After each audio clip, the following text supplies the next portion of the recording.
មកបែកខ្ជូតទៀតហើយបងបងទាំងអស់គ្នាមកបែកខ្ជូតទៀតហើយថ្ងៃនេះដែរបងបងទាំងអស់គ្នាមក make up លក្ខណៈមួយដែលយើងបែបធម្មតាតែស្អាតតែអញ្ចឹងណាបងបងទាំងអស់គ្នាគឺថ្ងៃនេះដែរនាងខ្ញុំមកបង្រៀនពីរបៀប make up ដែលនាងខ្ញុំ make up រាល់ថ្ងៃ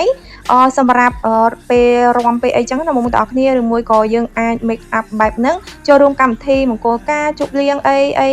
ធម្មតាបានអញ្ចឹងណាបងបងទាំងអស់គ្នាតែបើយើង make up បែបនៅផ្ទះគឺវាលើសពេកអញ្ចឹងណាបងប្អូនឥឡូវយើងមកចូលលក្ខណៈចូលក្នុងវីដេអូណាបង make up ក្នុងវីដេអូរាយរាប់ពីរបៀប make up តាមដំណើរមួយអញ្ចឹងណាបងប្អូនទាំងគ្នាពីដំបូងឡើយនិយាយទៅខ្ញុំអត់ភ្លេចទេជាមួយត្រណប់មាសគឺនាងខ្ញុំប្រើតែមាសបងប្អូនទាំងគ្នាគឺការពារស្បែកមុខរបស់យើងបានល្អខ្លាំងមែនតើហើយជួយឲ្យមុខរបស់យើងចូលរបៀបថា make up ចូលល្អថកតាមស្អាតចូលស្បែកមុខអីចឹងណាមើលទៅវាកលងអីចឹងណាបងប្អូនទាំងគ្នាយើងប្រើមាសហើយយើងប្រើជាមួយនឹងម្សៅត្រណប់តិចអញ្ចឹងណានេះបែប make up វាមានច្រើនប្រភេទតើបងប្អូនទាំងគ្នាតែថ្ងៃនេះគឺនាងខ្ញុំលើកពីការ make up បែបនេះចែកជូនមកបងទស្សនាអញ្ចឹងណាវាមានច្រើនប្រភេទពេលក្រោយនាងខ្ញុំនឹងចេញវីដេអូចែកជូនមកបងទស្សនាទៀតសូមបងជួយសូមតើបងជួយ subscribe channel របស់នាងខ្ញុំមួយផងណាបងទាំងគ្នានឹងមានវីដេអូជាច្រើនទៀតតែឥឡូវយើងប្រើជាមួយម្សៅត្រណប់ហើយយើងប្រើជាមួយនឹងម្សៅផាត់ហើយគឺយើងចាប់ផ្ដើមជាមួយនឹងការគូចិញ្ចើមនិយាយទៅនាងខ្ញុំធ្វើតាមដំណើរមួយពីលើចុះក្រោមអីចឹងណាជាធម្មតាបងប្អូនពេលខ្លះគាត់អត់ទាន់គូចិញ្ចើមទេគឺគាត់វាយ color ភ្នែកមុនអញ្ចឹងណាវាយ color ភ្នែក color ថ្ពាល់អីអញ្ចឹងទៅប៉ុន្តែសម្រាប់នាងខ្ញុំគឺនាងខ្ញុំពេលដែលផាត់តប់ម្សៅហើយគឺនាងខ្ញុំប្រើជាមួយនឹងគូចិញ្ចើមមួយសិនហើយបងប្អូនទាំងគ្នាគូចិញ្ចើមនេះគឺមានតាមលំដាប់លំដោយដូចគ្នានិយាយទៅដោយដែលនាងខ្ញុំបានបង្ហាញចឹងបងប្អូនទាំងគ្នាយើងចាប់ផ្ដើមគូតម្រង់វាហើយទើបចាប់ផ្ដើមសិតវាខាងក្នុងអីចឹងបងប្អូនទាំងគ្នាហើយយើងប្រើជាមួយជក់វាយជាមួយស្មើតិចខាងក្នុងដើម្បីឲ្យវាសប់មើលទៅឃើញម៉ត់ស្អាតអញ្ចឹងណាបងប្អូនហើយបងប្អូនប្រកាសជាស្គាល់ការ make up ជាច្រើនប្រភេទទៅហើយណាបងប្អូនប៉ុន្តែនេះជាការ make up បែបប្លែកអញ្ចឹងណាបងប្អូនពេលក្រោយនាងខ្ញុំនឹងមានការ make up បែបប្លែកចែកជូនមកមើលទស្សនាតែថ្ងៃនេះនាងខ្ញុំមក make up បែបនេះចេញវិញម្ដងអញ្ចឹងណាបងប្អូនទាំងគ្នាហើយបងប្អូនគឺយើងសិតចិញ្ចាមគឺយើងសិតបែបនេះបងហើយបញ្ជាក់ប្រាប់បងថានាងខ្ញុំប្រើរបៀបថាគូចិញ្ចាមគូអីបែបស្រាលទេបងប្អូនគឺនាងខ្ញុំគូជាមួយពណ៌ខ្មៅហើយ highlight ជាមួយសូកូឡាតិចសូកូឡារាងខ្មៅអញ្ចឹងណាបងប្អូនទាំងអស់គ្នាហើយនាងខ្ញុំក៏គូថា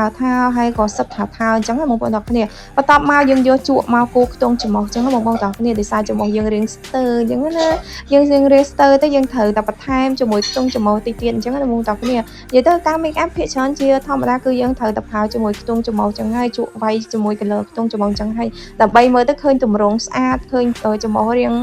ស្រួចអីណាបងប្អូនទាំងអស់គ្នាហើយសម្រាប់បងប្អូនណាដែលគាត់ផាត់មុខគាត់អាចនិយាយថាមិនជាការផាត់មុខនេះឲ្យបងប្អូនធ្វើតាមទាំងអស់ទេគឺបងប្អូនមើលទៅស្អាតមើលទៅបែបពេញចិត្តមួយណាបងប្អូនអាចរើសយកមកប្រើលើមុខខ្លួនឯងបានអញ្ចឹងណាធ្វើតាមបានអញ្ចឹងណាបងប្អូនបន្ទាប់មកយើងវាយជាមួយនឹង color ភ្នែកទេប៉ុន្តែជាដំបូងមុននឹងយើងវាយ color ភ្នែកដុតគឺយើងវាយ color ភ្នែកស្រាលហើយ color ភ្នែកនេះគឺនាងខ្ញុំយកពណ៌ផ្កាឈូកបែបស្រាលយកមកដាក់ពីលើតបកភ្នែកយើងគឺវាយវាឲ្យសប់ពេញហ្នឹងអញ្ចឹងណាបងប្អូនទាំងអស់គ្នាពេលដែលយើងវាយឲ្យសប់ទៅឃើញរាងម៉ត់រាងស្អាតអញ្ចឹងបងប្អូននិយាយទៅវាយ color ភ្នែកបដាគឺរៀបរាប់បដាគឺគេសួរណាបងប្អូនយើង make up បដាគេសួរបដាយើងឆ្លើយឆ្លងនិយាយទៅ make up 2 ម៉ោងអីយកមកកាត់វីដេអូបានត្រឹមតែ10នាទីចែកជូនបងប្អូនទស្សនាទេអញ្ចឹងណាបងប្អូនអើយហើយឥឡូវហ្នឹងយើងប្រើជាមួយ color ភ្នែកពណ៌ផ្កាឈូកស្រាលហើយយើងប្រើជាមួយ color ភ្នែកពណ៌ផ្កាឈូករាងដិតបន្តិចណាបងប្អូនតែអត់ប្រើកម្ៅទេកាលណាប្រើកម្ៅឃើញមុខយើងរាងកាចរាងចំណាស់អញ្ចឹងណាយើងខ្ញុំក៏ប្រើពណ៌ស្រាលដូចមិនដេចដែលហៅថាធម្មជាតិគឺវាបែបហ្នឹងវាស្រាលវាបែបស្រាលវាអត់ហិលណាបងប្អូនអ្នកខ្លះគេចូលចិត្តបែបហិលតែសម្រាប់នាងខ្ញុំថ្ងៃនេះដែរគឺនាងខ្ញុំវាយ color បែបស្រាលអញ្ចឹងបងប្អូនទាំងអស់គ្នាគឺយើងវាយសងខាងអញ្ចឹងមកបងប្អូនបន្ទាប់មកយើងវាយវាឲ្យរបៀបថាកតុយរឿងដិតបន្តិចមកខាងមុខយើងកុំវាយវាខ្លាំងពេកអញ្ចឹងណាឲ្យឃើញដិតខ្លាំងពេកអញ្ចឹងណាយើងវាយបែបស្រាលអញ្ចឹងណាហើយកតុយយើងយកដិតអញ្ចឹងណាបងប្អូនទាំងអស់គ្នាហើយយើងចាប់ផ្ដើមវាយវាអញ្ចឹងមកបងប្អូននិយាយទៅបងប្អូនហើយពេលកាមេរ៉ានេះពេលថតនៅក្រៅ នៅក្រៅចង់និយាយថាមុខចង់ស្អាតជាងនៅក្នុងកាមេរ៉ាបងប្អូនចូលកាមេរ៉ាទៅដូចទាញតម្លាក់ទឹកហ្មងបងប្អូនហើយបងប្អូនវាយ color ភ្នែកហើយគឺនាងខ្ញុំវាយជាមួយនឹង color ថ្ពាល់អញ្ចឹងបងប្អូនទាំងអស់គ្នានិយាយទៅ color ថ្ពាល់គឺនាងខ្ញុំជ្រើសយកពណ៌រាងផ្កាឈូកដូចគ្នាអញ្ចឹងបងប្អូនទាំងអស់គ្នានិយាយទៅស្រឡាញ់ពណ៌ផ្កាឈូកភីងអីអញ្ចឹងណាបងប្អូនគឺវាយទៅ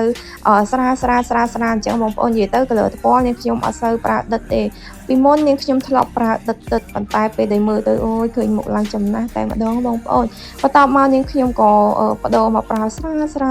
អញ្ចឹងបងប្អូនទាំងអស់គ្នាអូយបងប្អូនហើយគឺចេញតម្រងហើយបងប្អូនទាំងអស់គ្នាគឺចាប់ផ្ដើមស្អាតបដាហើយអញ្ចឹងណាបងប្អូនទាំងអស់គ្នានៅក្រៅគេមើលអត់ស្គាល់ទេពេលដែល make up ហើយមុខ make up ហើយផ្សេងមុខអត់ត make up សឹងអញ្ចឹងណាបងប្អូនបន្ទាប់យើងវាយ color ថ្ពាល់ហើយយើងវាយជាមួយនឹងយកជក់វាយជាមួយនឹងច្រមុះរបស់យើងលើច្រមុះរបស់យើងវាយអញ្ចឹងទៅមើលទៅរបៀបលក្ខណៈដូច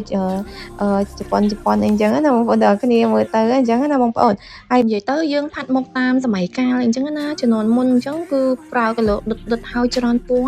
ប៉ុន្តែឥឡូវគឺអត់ទេបងប្អូនគឺប្រើបែបធម្មជាតិស្រាលពណ៌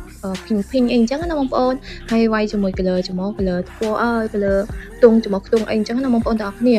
ហើយបងប្អូនប្រកបជាស្គាល់ហើយការ make up បែបនេះបងប្អូនគឺងាយហើយស្អាតណាបងប្អូនហើយយើងបន្តមកយើងវាយជាមួយ color ភ្លឺពណ៌ឈូកដែរបងប្អូនទាំងអស់គ្នាគឺភីងហ្មងណានិយាយទៅមកលើផ្ទៃមុខគឺភីងទាំងអស់ហ្មងបងប្អូនទាំងអស់គ្នាយើងយកមកវាយជាមួយ color គល់ភ្នែកអញ្ចឹងណាបងប្អូនទាំងអស់គ្នាវាយទៅឃើញភ្លឺប្លីងស្អាតអញ្ចឹងណាបងប្អូន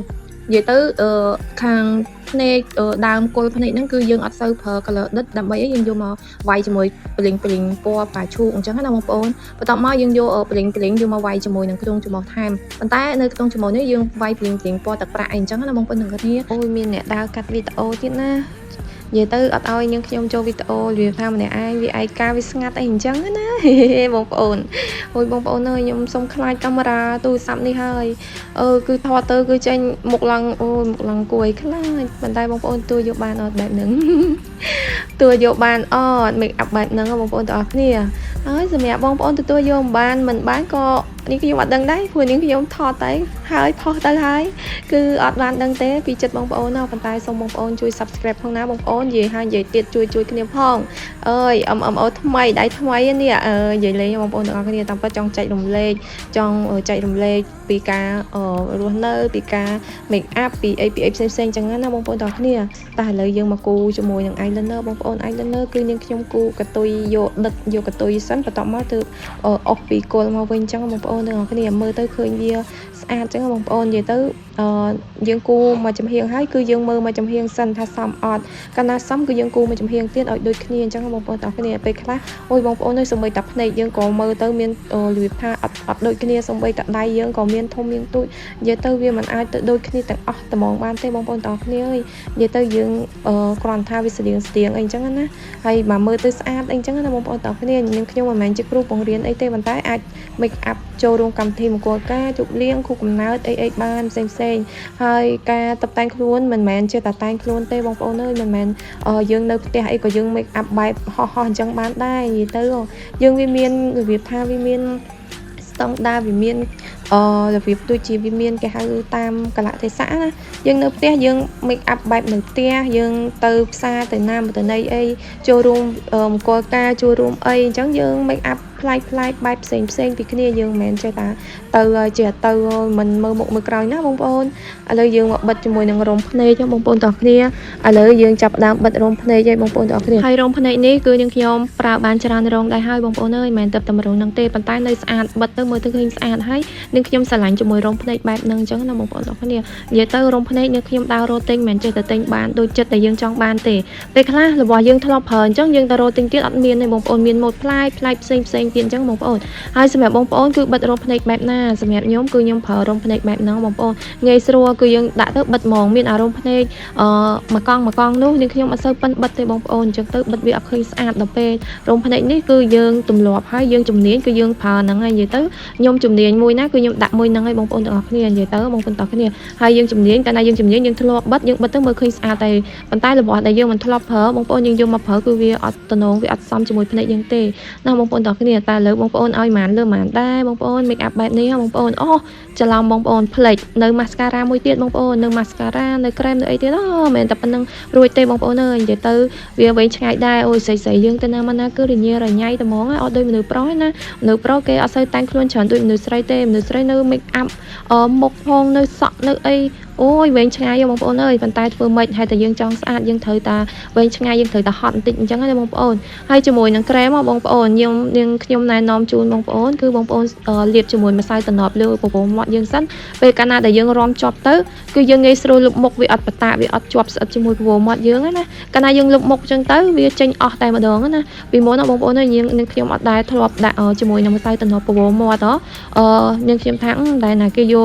កម្សៅតំណប់មកដាក់បបោមាត់ក៏ឆ្ងល់អញ្ចឹងបងប្អូនដល់ពេលនាងខ្ញុំដាក់ទៅលុបមុខស្រួលណាកាលមុនអើយបងប្អូននៅញីនៅដោះនៅហ្នឹងអត់ចង់ចេញទេអញ្ចឹងណាបងប្អូនបើថាបើយើងប្រញាប់វិញទៀតអូយនៅហ្នឹងហើយបងប្អូនអើយហើយជាមួយនឹងក្រែមនាងខ្ញុំប្រើម្សៅតំណប់ហើយនាងខ្ញុំយកក្រែមដិតទៅយកមកដាក់កណ្ដាលបន្ទាប់មកយើងយកក្រែមដែលស្រាលដែលពណ៌ឈូកស្រាលដែលយើងស្រឡាញ់ហ្នឹងយើងយកមកលាបទម្រង់វាអីចឹងណាមើលទៅឃើញស្អាតអញ្ចឹងណាបងប្អូនតោះគ្នាហើយជាមួយនឹងក្រែមបងប្អូនអើយគឺនាងខ្ញុំលាបរៀងយូរជាងគេដោយសារអីនាងខ្ញុំនៅសេរីខ្លាចវាមើលទៅវាចអូយបងប្អូនអើយបើដាក់ទៅវាចមាត់អូយចប់ហើយបងប្អូនអើយនិយាយទៅមុខមាត់យើងវាមិនស្មើគ្នាទេអញ្ចឹងមកចំហៀងនឹងមកចំហៀងប៉ុន្តែអញ្ចឹងយើងត្រូវតែយកក្រែមហ្នឹងមកសេរីធ្វើម៉េចឲ្យស្មើគ្នាធ្វើម៉េចឲ្យមើលទៅឃើញមើលទៅស្អាតសមសួនអីអញ្ចឹងណាបងប្អូនតោះគ្នាកាលណាយើងរៀបចំខ្លួនសមសួនទៅយើងទៅណាមកណាយើងមានអារម្មណ៍ថាយើងមានភាពជឿជាក់និយាយទៅមនុស្សស្រីយើងបងប្អូនតោះគ្នាមិនថានៅផ្ទះក៏ត្រូវមានក្រែមមានជាមួយនឹងលេការពីកម្ដៅថ្ងៃលេអីដែរបើយើងជឿជាក់និយាយទៅបងប្អូនតោះគ្នាឲ្យទៅណាមកណាបើអត់បានលាបក្រែមអត់បានលាបជាមួយនឹងនេះអត់ជឿជាក់ទេបងប្អូនហើយបានអីក៏បានលេការពីកម្ដៅថ្ងៃទៅក្រែមមួយដើមនិយាយទៅដាក់តែកាបូបមួយរួចទៅណាមកណារួចអញ្ចឹងបងប្អូនទាំងគ្នាយើងនឹងជឿជាក់ដែរអញ្ចឹងណាហើយវីដេអូថ្ងៃនេះគឺមានតែប៉ុណ្្នឹងទេបងប្អូនឲ្យម៉ានលើម៉ានដែរបងប្អូនជួយដាក់បន្ទុកឲ្យមកបងប្អូនអើយនិយាយទៅដូចនឹងខ្ញុំបានបង្ហាញអញ្ចឹងបងប្អូននេះជាវីដេអូដែលការ make up ផ្ទាល់ខ្លួនសម្រាប់នាងខ្ញុំទេបងប្អូននាងខ្ញុំមិនមែនជាគ្រូបង្រៀនអី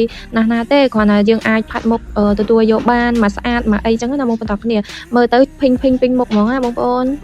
ហ្នឹងហើយបងប្អូនវីដេអូមានតែប៉ុណ្្នឹងទេអរគុណបងប្អូនសម្រាប់ការតាមដានទស្សនាវីដេអូជម្រាបលាបាយបាយ